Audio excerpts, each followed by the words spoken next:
Hello, সবাইকে নমস্কার। আমি সুমিত্র দাস। আমার ইউটিউব চ্যানেলে আপনাদের সবাইকে স্বাগত জানাই। তো আজকে আমি বানাচ্ছি ঝিঙ্গে আলু দিয়ে মাছের পাতলা ঝোল। তো এই দেখো আমি ঝিঙ্গের মধ্যে দিয়ে দিলাম হলুদ গুঁড়ো, জিরে গুঁড়ো, লঙ্কা গুঁড়ো, দুটো কাঁচা লঙ্কা, পেঁয়াজ রসুন,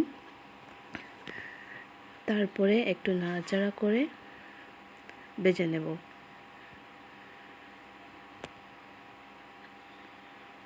তো আপনারা কারা কারা ঝিঙ্গে আলু দিয়ে পাতলা মাছের ঝোল ভালোবাসেন কমেন্ট করে জানাবেন।